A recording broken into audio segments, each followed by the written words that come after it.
दोस्तों, स्वागत है।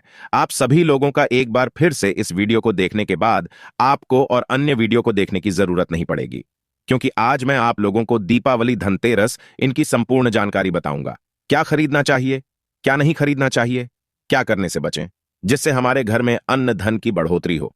सारी जानकारी इस वीडियो में मैं आप लोगों को विस्तार से बताऊंगा, इसलिए स्माइल फैमिलीज चैनल में इस वीडियो को ध्यान से देखना। देखिए, हमारे हिंदू धर्म में दीपावली का त्योहार बहुत ही ज्यादा धूमधाम से मनाया जाता है। ये 5 दिवसीय त्योहार कहा जाता है। धनतेरस के दिन से जो 5 दिवसीय त्योहार है शुरू होते हैं और भाई दूज के दिन इनका समापन होता है। कैसे, थोड़ा सा जान लीजिए। देखिए, पहला जो होता है धनतेरस, दूसरा जो होता है वो है चौदस चौदस, अर्थात जो नरक चतुर्दशी होती है उस दिन और उसके बाद होती है। दीपावली अर्थात दिवाली की रात इसके बाद आती है। गोवर्धन पूजा, फिर भाई दूज। इस प्रकार इसे 5 दिवसीय त्योहार कहा जाता है। इसमें 5 दिन पूजा करते हैं। चलिए, इस वीडियो में जानते हैं कि दीपावली कौन सी है। तो 11 और 12 नवंबर को मनाई जाएगी। आप में से अधिकतर लोग कमेंट करके पूछ रहे हैं, तो देखिए, जो दीपावली का त्योहार है ये 12 नवंबर को है। और दीपावली के दिन खासकर लक्ष्मी जी, गणेश जी और कुबेर जी, इनकी पूजा अर्चना जरूर करनी चाहिए। इस दिन मां लक्ष्मी की कृपा प्राप्त करने के लिए आप जितना ज्यादा हो सके जो टोने होते हैं, टोटके होते हैं, आप इनका उपयोग कर सकते हैं। दिवाली की रात अगर आप कुछ उपाय को करते हैं, सही तरीके से उपाय को करते हैं, तो मां लक्ष्मी स्थायी रूप से आपके घर में वास करती है। धन की देवी सदा के लिए आपके घर में वास कर जाती है, जिससे आपका घर जो है हमेशा धन वैभव से परिपूर्ण बना रहता है। वीडियो में आगे बढ़ने से पहले, जानकारी बताने से पहले, एकदम विस्तार से जानकारी बताने से पहले सभी दर्शकों से गुजारिश करना चाहूंगा, आज अपना कम से कम 10 से 12 मिनट का बहुमूल्य समय जरूर देना और कमेंट बॉक्स में जय माता लक्ष्मी जरूर लिखना। तो दीपावली के दिन मां लक्ष्मी को कच्चे चने की दाल जरूर अर्पित करना, क्योंकि दोस्तों ऐसा माना जाता है जो कच्चे चने की दाल है, इसे मां लक्ष्मी को अर्पित करने के बाद इस दाल को पीपल के पेड़ पर चढ़ा करके आ जाते हैं तो जीवन भर मां लक्ष्मी की कृपा बनी रहती है। इससे मां लक्ष्मी बहुत प्रसन्न होती है और साधक को अन्न, धन एवं सभी प्रकार के अलौकिक सुख प्रदान करती है।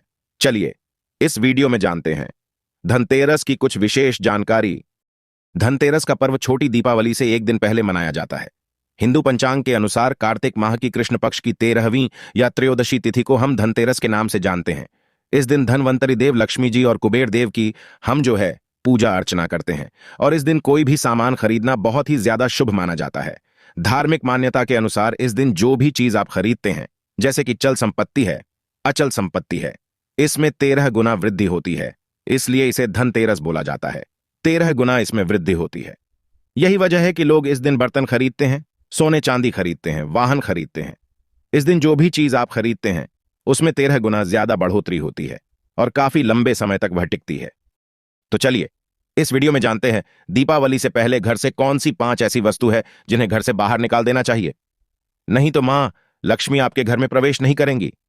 मैं क्योंकि हर वीडियो में बता चुका हूं कि मां लक्ष्मी धनतेरस और दीपावली के दिन प्रत्येक मनुष्य के द्वारा में जाती है। मां लक्ष्मी और उसकी बहन कुलक्ष्मी। अगर आपके घर में पवित्र वातावरण है, सुगंधित आपने धूप जला करके रखी हैं, आपने अपने घर में गंगा जल का छिड़काव करके रखा है, तो बिना पूछे ही मां लक्ष्मी आपके घर में प्रवेश कर जाती है। जिस घर में लक्ष्मी प्रवेश कर जाए, फिर ऐसे घर में अन्न धन की कमी नहीं होती है। और जिस घर में कूड़ा है, करकट है, गंदगी चीज है, ऐसे घर में उनकी बहन कुलक्ष्मी प्रवेश कर जाती है और कुलक्ष्मी प्रवेश कर जाएं तो उनके साथ में दुख एवं दरिद्रता उनके पीछे पीछे आती है। चलिए, इस वीडियो में जानते हैं कौन सी 5 ऐसी चीज है जिसे हमें दीपावली से पहले अपने घर से बाहर फेंक देना चाहिए। तो पहला है टूटे बर्तन। कई लोग टूटे या फिर क्रैक हुई जो स्टील है, प्लास्टिक है, तांबे के बर्तन है, ये स्टोर रूम में रखते हैं। शास्त्रों के अनुसार दीपावली पर टूटे हुए बर्तन घर में रखना शुभ नहीं माना जाता है। इन्हें आप बेच दें या फिर कहीं पर फेंक दें, क्योंकि टूटी हुई जो चीज है ये नकारात्मकता का प्रतीक मानी जाती है। दूसरी सामग्री है रुकी हुई घड़ी। दीपावली के पर्व में जीवन में देखिए, खुशियां आती हैं, अच्छा समय लेकर के आती है, और जो बंद घड़ी होती है इसे दुर्भाग्य का प्रतीक माना जाता है। देखिए, हर व्यक्ति चाहता है कि समय उसका साथ दे। घड़ी क्या है? समय का प्रतीक है। और जिनका समय बंद हो, जिनका समय रुक गया हो या फिर टूटी हुई घड़ी हो, इससे बिल्कुल ही घर में नकारात्मक प्रभाव आते हैं, वास्तु दोष लगाता है। और जिसके घर में वास्तु दोष लग जाए, फिर ऐसे घर की कभी भी तरक्की नहीं होती। तो साफ सफाई के दौरान जो पुरानी घड़ी है, बिल्कुल ही इसे आप दिवाली से पहले घर से बाहर हटा दे। इससे मां लक्ष्मी नाराज होती है। तीसरी चीज नोट करके रखें, इलेक्ट्रॉनिक सामान दीपावली देखिए, जो रोशनी का त्योहार माना जाता है और मां लक्ष्मी वहीं निवास करती है जहां अंधेरा ना हो। तो ऐसे में अगर आपके घर के जो लाइट बल्ब है खराब है तो उन्हें बिल्कुल ही हटा दीजिए या फिर उन्हें बनवा लीजिए और घर में आप उन्हें टांग सकते हैं, लेकिन अंधेरा स्थान मत रखना। और जहां पर आपके घर में अंधेरा है वह आप दीप से भी उसे प्रज्वलित करके प्रकाशवान बना दीजिए, क्योंकि जो दीपावली का त्योहार है इसे प्रकाश का त्योहार माना जाता है। इसके बाद है फटे जूते चप्पल। अच्छा खाना और पहनना, ये देखिए संपदा की निशानी मानी जाती है, लेकिन अगर आप फटे पुराने जूते चप्पल अपने घर में रखते हैं तो शास्त्रों के अनुसार इसे अनुचित माना जाता है। फटे जो कपड़े हैं ये नकारात्मकता लाते हैं। मां लक्ष्मी उन्हीं पर अपनी कृपा बरसती है जो लोग अच्छे रहते हैं, शुद्ध वातावरण में रहते हैं। फटी वटी अगर आप चीजों को पहनाना शुरू करते हैं तो दरिद्रता की तरफ कभी भी मां लक्ष्मी अपनी कृपा नहीं बरसती। तो दीपावली के दिन फटे जूते हैं, चप्पल हैं, फटी सामग्री बिल्कुल ही आप घर में यूज ना करें। और एक बात का विशेष ध्यान रखना, घर के मुख्य द्वार पर जूते चप्पल दीपावली के दिन मत रखना, क्योंकि मां लक्ष्मी स्वयं मां लक्ष्मी उस घर में निवास करती है जिस घर में जूते चप्पल घर के मुख्य द्वार पर ना हो। जूते चप्पल में देखिए व्यक्ति का दुर्भाग्य और सौभाग्य ये दोनों बसते हैं, और देवी देवता कभी भी किसी के जूते चप्पल लांग करके घर में प्रवेश नहीं करते। तो कदापि अब जो है दीपावली के दिन या फिर धनतेरस के दिन अपने घर के मुख्य द्वार पर फटे जूते चप्पल बिल्कुल मत रखना, अन्यथा आपके घर में मां लक्ष्मी नहीं आएगी। इसके बाद है खंडित मूर्ति। देवी देवताओं की खंडित मूर्ति की घर में पूजा नहीं करनी चाहिए, क्योंकि इससे वास्तु दोष बढ़ता है। हो सके तो आप इसे जल में प्रवाहित कर दीजिए। और दीपावली के दिन अगर आप साफ सफाई कर रहे हैं तो किसी पवित्र धारा जो नदी है उसमें बहा दे, तो इससे क्या आपको फायदा होगा? आपके घर में मां लक्ष्मी प्रवेश कर जाएंगी। तो ये थी दीपावली से कुछ पहले हटाई जाने वाली सामग्री के बारे में। अब आइए इस वीडियो में जानते हैं धनतेरस पर कौन सी चीजों को खरीदना चाहिए जिनको बहुत ही शुभ माना जाता है। वीडियो को ध्यान से देखना। कमेंट बॉक्स में अभी तक जय मां लक्ष्मी नहीं लिखा है तो जय मां लक्ष्मी जरूर लिख देना है। और अगर आपके मन में कोई डाउट है, कोई क्वेश्चन है, तो बिल्कुल ही कमेंट बॉक्स में पूछे, आपकी मदद की जाएगी। तो यहां पर मैं आप लोगों को कुछ सामग्री बता रहा हूं जिसे आप धनतेरस पर खरीद करके लाते हैं तो पूरे 1 साल तक मां लक्ष्मी की आपके ऊपर कृपा बनी रहेगी। पूरे धनतेरस आने तक, दीपावली आने तक मां लक्ष्मी की कृपा बनी रहेगी। आपके घर में अन्न धन की बढ़ोतरी 13 गुना बढ़ेगी। तो धनतेरस के दिन सोना चांदी आभूषण बर्तन की खरीदारी करना बहुत ही शुभ माना जाता है। धनतेरस के दिन इन चीजों को खरीदने से, घर में लाने से खुशहाली बनी रहती है। साथ ही मां लक्ष्मी की कृपा से आपका घर धन वैभव से बिल्कुल ही परिपूर्ण बना रहता है। अगर आप ये खरीदने में समर्थवान नहीं है तो धनतेरस के दिन सोने चांदी के अलावा पीतल के बर्तन को भी जो है आप खरीद करके अपने घर में ला सकते हैं। धनतेरस के दिन सोना चांदी आभूषण नहीं खरीद पाते हैं तो इस दिन पीतल की वस्तु खरीद करके ला सकते हैं। इसे भी मां लक्ष्मी का ही स्वरूप माना जाता है। धनतेरस के दिन चांदी का सिक्का खरीदना अत्यंत शुभ माना जाता है, मंगलकारी माना जाता है। इस बात का विशेष ध्यान रखिएगा जो हमारी वीडियो को देख रहे हैं। दर्शक वीडियो को आधे बीच में छोड़ करके मत जाना। अधूरा ज्ञान हमेशा खतरनाक साबित होता है। यहां पर अच्छी अच्छी जानकारी आप सभी दर्शकों को मिलेगी। तो धनतेरस के दिन चांदी का सिक्का खरीदना अत्यंत शुभ माना जाता है, मंगलकारी माना जाता है। 600 से लेकर के 700 रुपए में आपको चांदी का सिक्का मिल जाएगा। तो इस दिन ऐसा चांदी का सिक्का खरीदे जिन पर मां लक्ष्मी और भगवान गणेश जी का चित्र बना हो। दीपावली पर इस सिक्के की पूजा करने के बाद अपनी तिजोरी में इस प्रकार के सिक्के को रख सकते हैं। ऐसा करने से घर में धन दौलत की कमी नहीं होती है, ऐसा कहा जाता है। धनतेरस के दिन हो सके तो झाड़ू बिल्कुल ही खरीद करके लानी चाहिए, इसे अत्यंत शुभ माना जाता है। दरअसल हिंदू धर्म में झाड़ू को मां लक्ष्मी का स्वरूप माना जाता है। देखिए जो झाड़ू है इसे मां लक्ष्मी का स्वरूप माना जाता है, और जो कचरा होता है इसे राहु का प्रतीक माना जाता है। तो मां लक्ष्मी कचरा रूपी राहु को घर से बाहर फेंकती है, अर्थात जो कचरा है इसे गरीबी और निर्धनता की श्रेणी दी गई है, संज्ञा दी गई है।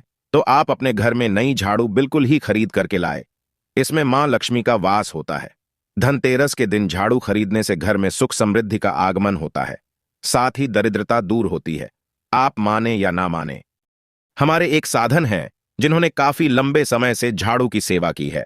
आप हंसेंगे कि झाड़ू की सेवा कैसे कर सकते हैं। झाड़ू को मां लक्ष्मी का स्वरूप माना जाता है। उन्होंने काफी लंबे समय तक झाड़ू की सेवा की और आज वह करोड़पति बन चुके हैं। अर्थात कहने का मतलब है कि माता लक्ष्मी की कृपा से उनके घर में अन्न धन की ऐसी बढ़ोतरी हुई है, आप जिसकी कामना भी नहीं कर सकते, कल्पना भी नहीं कर सकते। धनतेरस के दिन हो सके तो गोमती चक्र बिल्कुल ही खरीद करके ला सकते हैं। 5 या 11 की संख्या में गोमती चक्र खरीद करके लाए। धनतेरस या फिर दीपावली के दिन 11 गोमती चक्र की पूजा करें। इसे लाल कपड़े में लपेट करके इसे आप अपनी तिजोरी में रख दीजिए। ऐसी मान्यता है कि इससे घर में संपन्नता आती है। इससे आपके घर में अन्न धन की बढ़ोत्तरी होती है। धनतेरस के दिन श्री यंत्र खरीदना शुभ माना जाता है। अब इसके पीछे मैं कारण बता दूं। जो यंत्र होता है ये देवी देवताओं के प्राण होता है। मैं हर दिन वीडियो में बताता हूं। आप सभी दर्शकों को जो देवी देवता जिस प्रकार के आप यंत्र खरीदते हैं, जिनकी पूजा करते हैं, उस देवी देवता के प्राण उसमें बसे होते हैं। तो जो श्री यंत्र है ये मां लक्ष्मी के स्वरूप माने गए हैं। तो श्री यंत्र में मां लक्ष्मी की प्राण बसते हैं, मां लक्ष्मी की शक्ति बसती है। तो धनतेरस के दिन श्री यंत्र खरीद करके लाते हैं या फिर धनतेरस है। दीपावली के दिन विधि विधान से इनकी पूजा करते हैं और इसकी पूजा करने के बाद आप अपने इसे पूजन रूम में रखते हैं। तो जब तक आप इनके दर्शन करते रहेंगे, आपके घर परिवार के लोग इनके दर्शन करते रहेंगे, तब तक आपके घर में अन्न धन की कमी नहीं होगी। स्वतः ही उनकी कृपा से आपके घर में धन की बढ़ोतरी होगी। कभी भी अन्न धन की कमी नहीं होगी। निरंतर उनकी ऊर्जा से, निरंतर इनकी कृपा से आपके घर में धन का प्रभाव होता रहेगा। सभी प्रकार के लौकिक और अलौकिकों आपको सुखों की प्राप्ति होगी। आइए इस वीडियो में मैं आप लोगों को बता दूं धनतेरस और दीपावली के दिन क्या न करें, क्योंकि ये जानना भी आप सभी दर्शकों को बेहद जरूरी है, जिससे मां लक्ष्मी आपके ऊपर क्रोधित ना हो। सारी जानकारी मैं आप लोगों को विस्तार से बता रहा हूं। इस वीडियो को देखने के बाद आपको अन्य वीडियो देखने की जरूरत नहीं है। तो पौराणिक शास्त्रों के अनुसार दीपावली पर्व के पावन दिनों में हर व्यक्ति को सुबह ब्रह्म मुहूर्त में उठ करके स्नान करना चाहिए, क्योंकि जो व्यक्ति दीपावली के दिन अधिक देर तक सोता है उन्हें मां लक्ष्मी बिल्कुल ही उनसे नाराज रहती हैं। उनसे मां लक्ष्मी हमेशा रुष्ट रहती है। दीपावली के दिन सुबह देर तक ना उठना, क्योंकि ये जो दिन होता है लक्ष्मी प्राप्त करने का समय होता है। इस दिन अगर आप देर से उठेंगे तो मां लक्ष्मी की कृपा से वंचित रह जाएंगे। अब आपको धनवान बनना है, गुणवान बनना है, सौभाग्यवती बनना है, हर प्रकार के सुखों को भोगना है, तो इस दिन जल्दी उठे। क्योंकि जो व्यक्ति समय के साथ चलता है, समय उन्हीं का साथ देता है। तो बिल्कुल ही आप समय के साथ में चले और दीपावली के दिन विशेष रूप से अपने माता पिता और घर की बुजुर्गों का आदर बिल्कुल ही करें। आप इनका अनादर मत करना। मां लक्ष्मी कुपित होकर के अगर आप इनका अनादर करते हैं तो आपके घर से प्रस्थान कर देगी, क्योंकि जो बुजुर्ग है ये देव स्वरूप कहे गए हैं। देवी देवताओं का अगर कोई भी व्यक्ति अपमान करता है तो मां लक्ष्मी रुष्ट हो जाती है।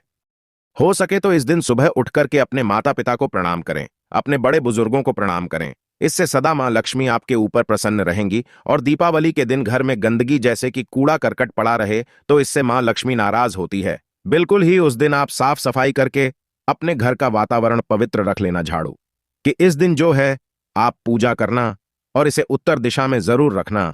उत्तर दिशा को देवताओं की दिशा कहा जाता है दोस्तों। और झाड़ू को इस दिन पैर से मत लगने देना, इससे मां लक्ष्मी नाराज होती है। बिल्कुल ही झाड़ू को अपने पैर से मत लगने देना, क्योंकि झाड़ू को लक्ष्मी का स्वरूप माना जाता है। और आप पैर से झाड़ू को खूंद रहे हैं तो झाड़ू को नहीं बल्कि मां लक्ष्मी को खूंद रहे हैं। इससे मां लक्ष्मी कुपित हो सकती है। देखिए, जो लक्ष्मी माता है जितनी जल्दी प्रसन्न होती है उतनी जल्दी रुष्ट हो जाती है। इसलिए लक्ष्मी का स्वभाव चंचलता कहा गया है। लक्ष्मी कभी भी एक स्थान पर लंबे समय तक नहीं ठहरती हैं। अगर आप इनका थोड़ा बहुत अनादर करें तो रुष्ट हो जाती हैं और फिर जल्दी प्रसन्न भी हो जाती है। तो आप जो हैं बिल्कुल ही झाड़ू पर अपना पैर मत रखना, इसे अपशगुन माना जाता है। इससे आप जो हैं लक्ष्मी को ठोकर मार रहे हैं। आप जो है झाड़ू को नहीं बल्कि लक्ष्मी को ठोकर मार रहे हैं। और जो व्यक्ति लक्ष्मी को ठोकर मार दें, लक्ष्मी को अपने घर से भगा दे, फिर ऐसे व्यक्ति निर्धन हो जाते हैं, गरीब हो जाते हैं। पौराणिक ग्रंथों में कहा गया है कि अंधेरा होने के बाद घर में झाड़ू इस दिन मत लगाना। दीपावली के दिन अंधेरा होने के पूर्व ही आपको बिल्कुल ही कूड़े कचरे को साफ कर लेना है, झाड़ू नहीं लगानी है। और घर में किसी भी दीपावली के दिन घर के किसी भी कोने में अंधेरा मत होने देना। बिल्कुल ही दीपक के प्रकाश से उस स्थान को आप जो है प्रकाशित कर सकते हैं। लाइट लगा सकते हैं, अच्छे अच्छे बल्ब भी लगा सकते हैं। देखिए, इस दिन क्या नहीं खरीदना चाहिए। देखिए, जो दीपावली है, धनतेरस है, इस दिन कुछ ऐसी सामग्री है जिसे खरीदने से हमारे धर्म शास्त्रों में मना किया गया है। अगर आप इन सामग्री को खरीद करके लाते हैं तो ये आपके जीवन में दुर्भाग्य लाते हैं। जिस प्रकार कुछ सामग्री को खरीद करके लाते हैं तो वो आपके घर में सौभाग्य लाती हैं, लेकिन कुछ ऐसी सामग्री है जिसे खरीद कर लाने से घर में दुर्भाग्य आता है। दीपावली के दिन स्टील के बर्तन और उससे बनी वस्तु भी खरीद कर नहीं लानी चाहिए। इसे खरीदने से बचना चाहिए। लेकिन लोग जानकारी के अभाव में दीपावली के दिन है या फिर धनतेरस के दिन स्टील से बने बर्तन या फिर उससे बनी कई जो वस्तु होती है घर में खरीद करके लाते हैं, क्योंकि स्टील में राहु का वास माना जाता है। और जिसमें राहु का वास माना जाए वह चीज आप खरीद करके लाते हैं तो आपके घर में बिल्कुल ही कलह एवं कलेश उत्पन्न करती है। हमारे शास्त्रों में भी लिखा है, स्टील की सामग्री बिल्कुल ही दीपावली चाहे किसी भी शुभ मुहूर्त में खरीद करके नहीं लानी चाहिए। प्राचीन काल में तांबा पीतल के बर्तन लेने की परंपरा थी, जो कि शुद्ध धातु के होते थे, लेकिन समय के साथ में लोग स्टील के बर्तन लेने लगे हैं। यदि आप स्टील के बर्तन किसी कारणवश खरीद करके ला रहे हैं तो उसमें थोड़े से गेहूं या चावल डाल दीजिए। उसके बाद आप जो है खरीद करके ला सकते हैं, तो जो राहु का दोष होता है वह दूर हो जाता है। इस बात का आप जो है विशेष ध्यान रखना। इस दिन काले रंग के कपड़े या फिर काली वस्तु की खरीदारी मत करना। देखिए, जो दीपावली का दिन होता है, काले रंग के कपड़े की खरीदारी नहीं करनी चाहिए, न ही काले रंग का कोई सामान है। यह बिल्कुल ही खरीद करके घर में नहीं लाना चाहिए, क्योंकि जो अमावस्या का दिन होता है काली शक्तियों का दिन होता है। काले रंग की कोई भी चीज आप घर में लाते हैं तो इससे राहु की शक्ति आ जाती है, केतु की शक्ति आ जाती है, शनि की कुदृष्टि लग जाती है, और ये सारे नीच ग्रह आपके घर में आ जाए तो आपके घर में कलह एवं क्लेश ला सकते हैं। काली चीज बिल्कुल ही काले कलर की कोई भी वस्तु है, काली चीज है। इन चीजों को लाने से बचाना। काले कलर कि इस दिन चप्पल भी घर में खरीद करके जूते हैं, ये खरीद करके मत लाना। कई बार दीपावली के दिन लोहे से बना बड़ा बड़ा जो सामान है आप में से अधिकतर लोग खरीद करके लाते हैं, लेकिन लोहे से बना जो जैसे कि धारदार हथियार है, जैसे कि कैंची है, चाकू है, या फिर बहुत सारे जो धारदार हथियार कहे गए हैं, इन हथियारों को भी घर में खरीद करके लाने से बचना चाहिए। इस दिन अगर आप धनतेरस के दिन धनिया घर में खरीद करके लाते हैं और धनिया का छिड़काव थोड़ा सा इत्र डाल करके रात्रिकालीन 8:30 बजे के बाद में अगर आप अपने पूरे घर में माता लक्ष्मी का ध्यान करते हुए बीज मंत्र है ओम श्रीम श्रीय नमः, या फिर मां लक्ष्मी का ध्यान करते हुए थोड़ा सा इत्र कौन सा आपको यूज करना है वो भी बता दूं। गुलाब के इत्र से मां लक्ष्मी बहुत प्रसन्न होती हैं, तो गुलाब के इत्र की थोड़ी सी बूंद इसमें डाल करके घर में छींटे मारते हैं तो पूरे साल भर तक आपके घर में अन्न धन की कमी कभी भी नहीं होगी। आपका घर अन्न धन से भरा रहेगा। बाद में इस धनिया को आप किसी भूमि में जाकर के इसे खुदाई करने के बाद आप लगा सकते हैं। जैसे जैसे धनिया में वृद्धि होती रहेगी, जैसे जैसे धनिया में पेड़ पौधे उगेंगे, धनिया उग आएगा, वैसे वैसे आपकी आध्यात्म उन्नति होगी और इस धनिया को आप जो है सब्जी के रूप में प्रयोग करना भी शुरू कर सकते हैं। तो अगर आप भी अध्यात्म उन्नति करना चाहते हैं तो वीडियो में बताए गए उपाय को जरूर अपनाएं और दीपावली और धनतेरस के दिन वीडियो में बताएं कुछ ऐसी सामग्री जिसे बिल्कुल ही खरीद करके ना लाएं। तो आशा करता हूं छोटी सी जानकारी आपके जीवन में कल्याणकारी साबित जरूर होगी, मंगलमय साबित जरूर होगी। इस वीडियो को लाइक कर चैनल को सब्सक्राइब जरूर करना और इसे हैं अपने दोस्तों यारों में आगे जरूर शेयर करना। जय माता लक्ष्मी, दीपावली की हार्दिक शुभकामनाएं।